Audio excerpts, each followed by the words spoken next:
नमस्कार। दिन भर की हर खबर से आपको करने खबरदार, मैं हूं श्वेता सिंह। ठंड का कहर, कोरोना की लहर, दोनों बेलगाम है। इन सारी चीजों के बीच खबरें कौन कौन सी हम आज लेकर आए हैं, सबसे पहले खबरों को खबरदार के लेंस से देख लेते हैं। और इस क्रम में भी जो हमारा टॉप फोकस होने वाला है वो ट्रेन एक्सीडेंट जिसका सामना आज करना पड़ा है। जिस तरीके से ट्रेन की 12 बोगियां पटरी से उतर गईं, सोचिए यात्रियों का क्या हाल हुआ होगा। बीकानेर से गुवाहाटी जा रही बीकानेर एक्सप्रेस के यात्रियों ने इस खौफ का अनुभव किया। इस ट्रेन की जो 12 बोगियां पटरी से उतरी, उनमें 1053 यात्री सवार थे। 5 यात्रियों की मृत्यु की पुष्टि हो चुकी है। धीरे धीरे घटना की वीडियोज और नई डिटेल्स सामने आ रहे हैं। इस हादसे का पूरा अपडेट आपको हम देंगे।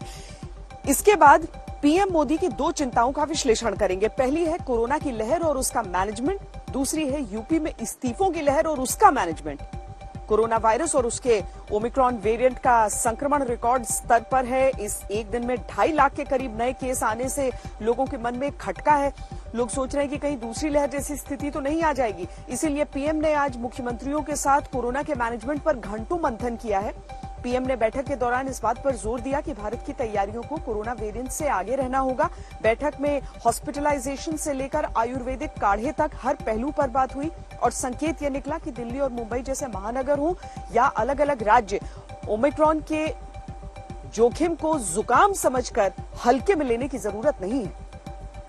संक्रमण के दौर में एक सूत्र नोट करके रख लीजिए कि अगर आप खबरदार रहेंगे तो हर दम सेफ रहेंगे। इसीलिए कोविड प्रोटोकॉल का पालन करना सबसे जरूरी है। वैसे कोविड प्रोटोकॉल के नाम पर चीन ने नागरिक अधिकारों की ही धज्जियां उड़ाकर रख दी। चीन अपने जीरो कोविड पॉलिसी के तहत लोगों को बंधक बनाकर जेल जैसे क्वारंटीन कंटेनर्स में कैद कर रहा है। चीन से आई तस्वीरें देखकर दुनिया हैरान है।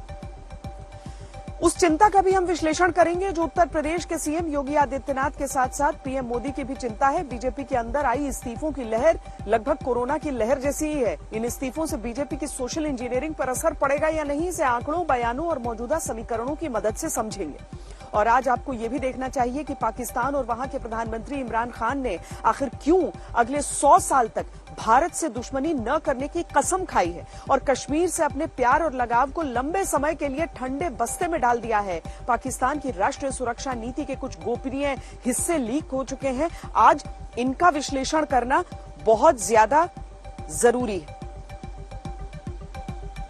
लेकिन खबरदार की शुरुआत हम करेंगे उस रेल हादसे से जिसकी तस्वीरें लगातार हमारे सामने आ रही हैं और जिससे जुड़े आंकड़े लगातार सामने आ रहे हैं। अभी तक 5 यात्रियों की मौत की पुष्टि की जा चुकी है।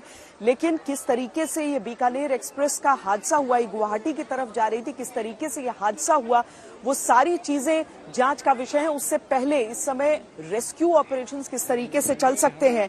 बीकानेर एक्सप्रेस गुवाहाटी जा रही थी। शाम करीब 5 बजे जलपाईगुड़ी में दुर्घटनाग्रस्त हुई। 40 लोग घायल हुए हैं। इसमें ट्रेन में करीब 1200 यात्री सवार थे। अभी तक रेस्क्यू टीम केवल 40 लोगों को ट्रेन से निकाल पाई है। हालांकि रेस्क्यू के लिए एनडीआरएफ की भी टीम वहीं मौजूद है। बीकानेर एक्सप्रेस की जो 12 बोगियां पटरी से अचानक उतरी, उनमें सभी यात्री सवार थे। 1053 करीब उन 12 बोगियों में। इस हादसे के तुरंत बाद राहत बचाव का काम शुरू हुआ है। उसी समय 50 से ज्यादा एम्बुलेंस घटनास्थल भेजी गई। घायलों को फिलहाल मैनागुड़ी अस्पताल और जलपाईगुड़ी के जिला अस्पताल ले जाया जा रहा है। आसपास के सभी अस्पतालों के डॉक्टर्स को स्टैंड बाय पर रखा गया, अलर्ट पर रखा गया। इस घटना के चश्मदीदों के बयान सामने आ रहे हैं और हादसे से जुड़े कई वीडियोज भी अब हमारे सामने हैं।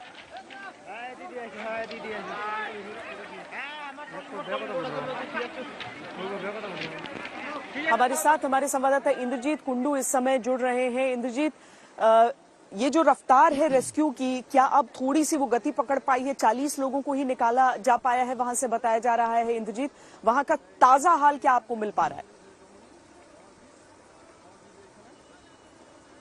जी हाँ श्वेता, रफ्तार तो बिल्कुल अब पकड़ लिया है क्योंकि जब शाम को 5 बजे ये हादसा हुआ तब जाके वहां पे बिल्कुल अंधेरा था। उसके बाद जो रेस्क्यू ट्रेन है अलीपुरद्वार से वो वहां पे पहुंच गया। उसके साथ साथ जो सीनियर रेलवे के ऑफिशियल्स है वो भी पहुंच चुके हैं। जो आधिकारिक है पश्चिम बंगाल सरकार के, पश्चिम बंगाल पुलिस या फायर डिपार्टमेंट, वो भी पहुंच चुके हैं। तो अभी पूरी जोर के साथ जो रेस्क्यू ऑपरेशन है वो चल रही है।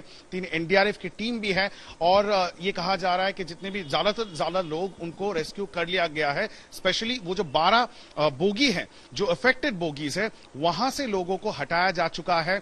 करीबन 40 ऐसे लोग हैं जिनकी इंजरी हुई है, जिनको बहुत सारे अस्पताल जो आसपास के हैं, जैसे मैनागुड़ी अस्पताल हो या जलपाईगुड़ी अस्पताल हो, वहां पे भर्ती किया गया है। हालांकि इस वक्त 5 लोगों की मौत की पुष्टि पश्चिम बंगाल सरकार की ओर से की गई है और रेलवे ने कहा है कि 3 डेड बॉडी जो है वो अभी तक बरामद किया गया है। तो ये हाल है। एनडीआरएफ की टीम पूरी मशक्कत इस वक्त कर रही है, क्योंकि कुछ ऐसे बोगियां हैं जो दूसरे कोच के ऊपर लटकता हुआ दिख रहा है और उनको गैस कटर से काट के वहां उसके अंदर से जो पैसेज है बना के जो पैसेंजर्स फंसे हुए थे वहां से उनको निकालना सबसे बड़ी जो मुसीबत दिख रही थी। लेकिन ये कहा जा रहा है अभी ग्राउंड सिचुएशन से कि उन लोगों को निकाल लिया गया है। ऐसे बहुत सारे जो सीरियसली इंजर्ड है, 8 लोग हैं जो थोड़ा सीरियसली इंजर्ड हैं, उनको अस्पताल में भर्ती कर दिया गया है। श्वेता, हम अपने दर्शकों को सुनाते हैं इंद्रजीत की वहां जो चश्मदीद रहे उन्होंने क्या देखने का दावा किया है, क्या बातें कह रहे हैं, किस तरीके से वो बता रहे हैं कि यह हादसा हुआ है। चश्मदीदों की बात पहले सुन लेते हैं। S12 में था, उधर अचानक झक्का लगा और बाकी उल्टी हो गया। हाँ, ये ट्रेन कौन सा ट्रेन था? ये गुवाहाटी एक्सप्रेस है। कहाँ से कहाँ जाना था? हमको जाना था ना, न्यू जलपाईगुड़ी से बोंगाई को जाना था। हाँ, तो कैजुअलिटी तो 2-4 डब्बा पूरा बुरी तरह से कैजुअलिटी हुआ है। 2-4 डब्बा, पीछे वाला डब्बा, आगे में भी 1-2 डब्बा। क्यों हुआ ये? ओवर स्पीड होगा।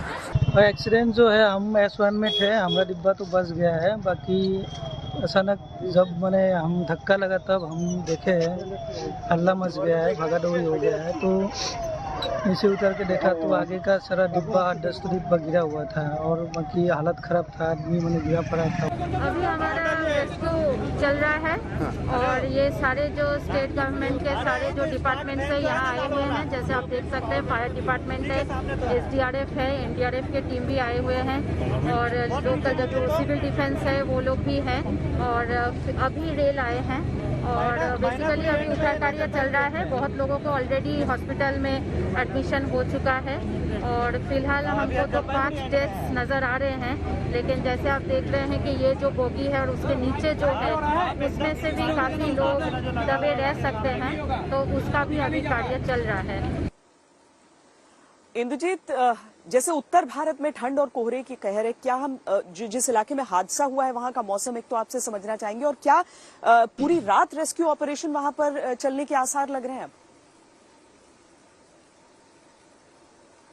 बिल्कुल, पूरी रात वहां पे रेस्क्यू ऑपरेशन जो है देर रात तक बिल्कुल चलेगी, जब तक जितने भी बोगी है जो अफेक्टेड है उनको खाली नहीं कर दिया जाता है और बाकी जो लोग हैं ट्रेन में उनको भी वहां से रेस्क्यू करके जो नियरेस्ट स्टेशन है वहां पे ले जाया जाएगा।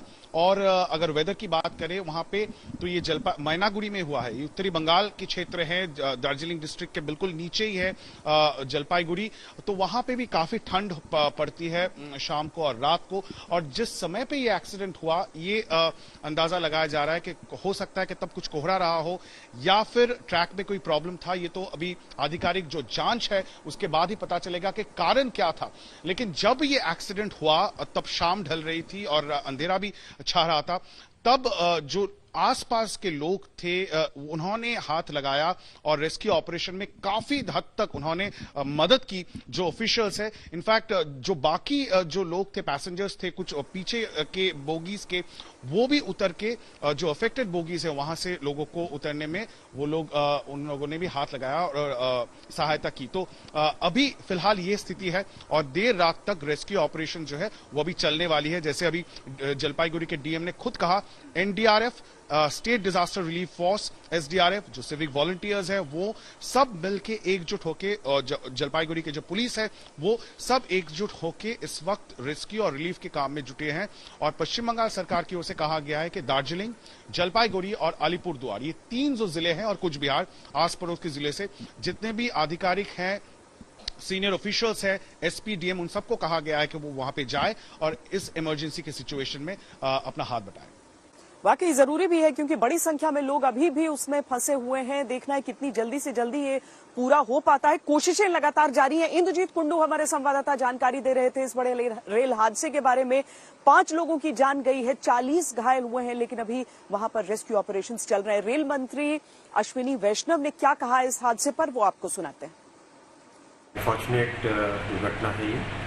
रेस्क्यू पे फोकस है, टोटली रिलीफ रेस्क्यू पे ऑलरेडी मेडिकल टीम पहुंच चुकी है। गैस कटर्स लेके कोच से बाहर निकालने के लिए वो भी पहुंच चुकी है टीमें। सीनियर ऑफिसर साइट पे पहुंच चुके हैं और पूरी तरह से हम लोग अभी ऑनरेबल प्राइम मिनिस्टर साहब ने भी फ़ोन करके पूरे दुर्घटना की जानकारी ली और रेस्क्यू ऑपरेशंस की जानकारी ली है। हमारा फोकस है जल्दी से जल्दी रेस्क्यू पे हो, सभी लोग निकले, मेरे पैसेंजर साथी, और एक्सग्रेशिया भी अनाउंस कर लिया है already general manager north eastern ने। मैं कल सुबह पहुंचा हूँ साइट पे। रेस्क्यू सबसे ज्यादा जरूरी है और उसी पर पूरा फोकस इस समय केंद्रित है। जांच तो आगे होगी, वो होती रहेगी, लेकिन इस रेस्क्यू से जुड़े हुए अपडेट्स भी हम आपको देते रहेंगे। अब कोरोना के हालात की बात कर लेते हैं क्योंकि वो बेहद चिंताजनक बने हुए हैं और यूं कहें कि हर दिन के साथ चिंताएं थोड़ी सी बढ़ जाती हैं। पिछले 24 घंटे में जो आंकड़े हमारे सामने आए हैं वो हम आपको बताते हैं। 2,47,000 से ज्यादा नए कोरोना मरीज, जबकि 481 लोगों की मौत हो गई है। 24 घंटे में भारत में एक्टिव कोरोना मरीजों की संख्या 1,62,212 का इजाफा उसमें हो गया है। एक समय एक्टिव केस के मामले में भारत दुनिया में 6ठे नंबर पर है इस समय। पिछले 10 लाख नए केस सिर्फ 6 दिन में रिपोर्ट हुए हैं। दिल्ली में 24 घंटों में 28,867 केस आए, संक्रमण दर 19% के पार चली गई, जबकि मुंबई में 24 घंटे में 13,702 केस आए। कोरोना के ये विस्फोटक आंकड़े सिर्फ आम लोगों के लिए नहीं है, प्रधानमंत्री नरेंद्र मोदी के लिए बहुत बड़ी चिंता का विषय है। आज पीएम मोदी ने देश के तमाम राज्यों के मुख्यमंत्रियों के साथ कोरोना संक्रमण की रोकथाम और महामारी के मैनेजमेंट पर मंथन किया है।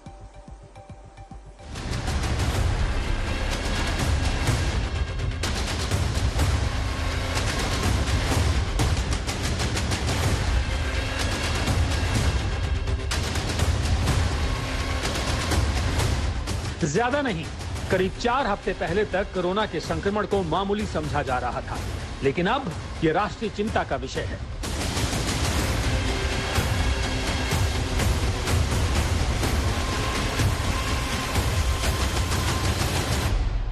देश में करीब 2.5 लाख नए संक्रमित मिले हैं और अब कोरोना संक्रमण की यह तीसरी लहर पीएम मोदी की सबसे बड़ी चिंता है और वो खुद समाधान और एक्शन प्लान को आगे बढ़ाने में जुटे हैं। दरअसल पिछले 10 दिनों में प्रतिदिन मिलने वाले मरीजों की संख्या 600% तक बढ़ गई है। 1 जनवरी को 27,553 संक्रमित मिले थे।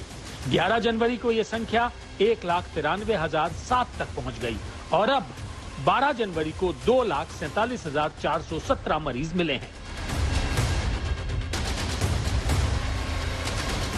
कोरोना संक्रमितों की यही बढ़ती रफ्तार प्रधानमंत्री मोदी की सबसे बड़ी चिंता है। पिछले रविवार को पीएम मोदी ने पहले कोविड टास्क फोर्स से भी समीक्षा बैठक की थी। उस बैठक के बाद ही उन्होंने सभी राज्यों के मुख्यमंत्रियों के साथ कोविड के हालात जानने की पहल की। इस बैठक में सभी राज्यों ने अपने अपने हिस्से की परेशानी की पोथी पीएम मोदी की झोली में डाल दी। सभी की बात सुनने के बाद पीएम मोदी ने वैक्सीनेशन पर जोर देने की सलाह दी और कोरोना के किसी भी वेरिएंट से लड़ने के लिए तैयार रहने पर जोर दिया। साथियों, दुनिया के अधिकतर एक्सपर्ट्स का कहना है कि वेरिएंट चाहे कोई भी हो, कोरोना से लड़ने का सबसे कारगर हथियार वैक्सीन ही है। 100% टीकाकरण के लिए हर घर दस्तक अभियान को हमें और तेज करना है। जहां से ज्यादा केस आ रहे हैं, जहां ज्यादा से ज्यादा और तेजी से टेस्टिंग हो, ये सुनिश्चित करना भी आवश्यक है। इसके अलावा हमें यह भी सुनिश्चित करना होगा कि होम आइसोलेशन में ही ज्यादा से ज्यादा ट्रीटमेंट हो सके। मुख्यमंत्रियों के साथ बैठक के दौरान पीएम मोदी ने मौसमी आयुर्वेदिक नुस्खे और काढ़े का भी जिक्र किया। जो आयुर्वेदिक चीजें हैं जो काढ़ा वगैरह पीने की परंपरा है, इस सीजन में उपकारक है। इसको कोई मेडिसिन के रूप में नहीं कहता है, लेकिन उसका उपयोग है। और मैं तो देशवासियों से भी आग्रह करूंगा कि ये जो हमारी परंपरागत घरगथ्थू जो चीजें रहती है, ऐसे समय उसका भी काफी मदद मिलती है। कोविड पर चर्चा कार्यक्रम में उन राज्यों के मुख्यमंत्री भी शामिल हुए जहां फरवरी मार्च में चुनाव होने हैं। इस बैठक में उन 8 राज्यों के मुख्यमंत्री भी थे जहां कोविड संक्रमण के हालात सबसे गंभीर हैं। इन 8 राज्यों में महाराष्ट्र, पश्चिम बंगाल, दिल्ली, कर्नाटक, तमिलनाडु, यूपी, गुजरात और केरल हैं। दरअसल इन्हीं राज्यों में सबसे ज्यादा मरीज मिल रहे हैं। पिछले 24 घंटों की ही बात करें तो महाराष्ट्र में 46,723, दिल्ली में 28,867, पश्चिम बंगाल में 22,155, कर्नाटक में 21,390, तमिलनाडु में 17,934, यूपी में 13,597, केरल में 12,742 और गुजरात में 9,941 मरीज मिले हैं।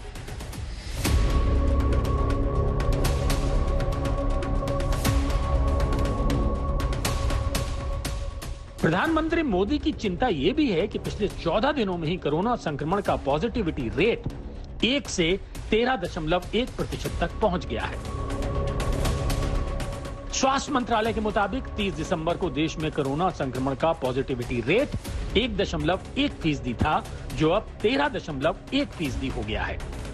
स्टेट्स में केसेस और पॉजिटिविटी में बढ़ोतरी हो रही है, उसी के अनुपात में ही, उसी के कारण से ही हम देखते हैं कि जिले स्थाई पर भी कई जिलों में हमने केस पॉजिटिविटी में इंक्रीज और केसेस नंबर जो रिपोर्ट हो रहे हैं उसमें भी इंक्रीज नोट किया है। मुख्यतः मुंबई में जैसे कि केस पॉजिटिविटी बढ़कर 26.95% नोट की जा रही है। कुछ दिन पहले तक ओमिक्रॉन पर यह कहा जा रहा था कि यह सामान्य जुकाम जैसा है, जो बहुत ज्यादा नुकसान नहीं पहुंचा रहा है। तो ये सोचने वाले लोग जान लें कि देश में कोरोना संक्रमण से अब तक 4,84,859 लोगों की मौत हो चुकी है। पिछले 24 घंटे में ही 481 लोगों की मौत कोरोना संक्रमण से हुई है। कुछ यही आंकड़ा 1 अप्रैल 2021 को देखने को मिला था, जब दूसरी लहर में 474 लोगों की एक दिन में ही मौत हो गई थी। अब आप पिछले 7 दिनों की स्थिति देखिए कि 11 जनवरी को 165, 10 जनवरी को 277, 9 जनवरी को 146, 8 जनवरी को 327, 7 जनवरी को 285 और 6 जनवरी को 302 लोगों की मौत हुई थी। यानी देश में कोरोना संक्रमण से मौत की स्थिति दूसरी लहर जैसे ऊपर उठनी शुरू हो गई है। एक उलझन इस बात को लेकर भी है कि क्या कोरोना संक्रमण से हो रही मौतें ओमिक्रॉन से ही हैं या फिर डेल्टा ही नुकसान पहुंचा रहा है। तो इंडिया टुडे के डेटा इंटेलिजेंस यूनिट का एक आंकड़ा देखना चाहिए। इसमें आप देख सकते हैं कि पिछले साल अप्रैल में जब दूसरी लहर पीक की ओर बढ़नी शुरू हुई तो कोरोना के अल्फा, डेल्टा और कप्पा वेरिएंट कहर बरपा रहे थे। लेकिन पीक के समय 3 मई 2021 के बाद से डेल्टा वेरिएंट सबसे ज्यादा खतरनाक साबित हुआ। इसके सबसे ज्यादा मरीज मिले। लेकिन अब 10 जनवरी 2022 की स्थिति देखिए। इससे ये पता चल रहा है कि नए मरीजों में ज्यादातर ओमिक्रॉन वेरिएंट के ही मरीज हैं और हर 4 संक्रमितों में से 3 संक्रमित ओमिक्रॉन से पीड़ित हैं।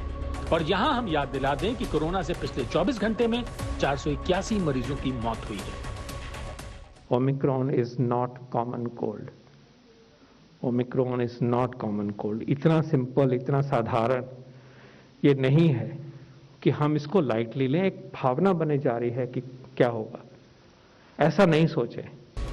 कोरोना संक्रमण के मामले तेजी से बढ़े हैं, लेकिन एक सवाल ये उठता है कि क्या कोरोना संक्रमितों की बढ़ती संख्या से अस्पतालों पर भी बोझ बढ़ेगा। इस पर दिल्ली के स्वास्थ्य मंत्री का कहना है कि अस्पताल में भर्ती होने वालों की संख्या नहीं बढ़ी है। तो हाईएस्ट केसेस पहुंचे हैं, उसके प्रोपोर्शनेटली हॉस्पिटल एडमिशन नहीं बढ़ रहे। भाई जैसे 20,000 केस आए थे और 27,000 आए तो एकदम से एडमिशन बढ़ने थे, एडमिशन नहीं बढ़ रहे। या 10,000 में जितने एडमिशन थे उतने ही 27,000 में है। तो इसका मतलब कहीं ना कहीं सीवियरिटी कम है।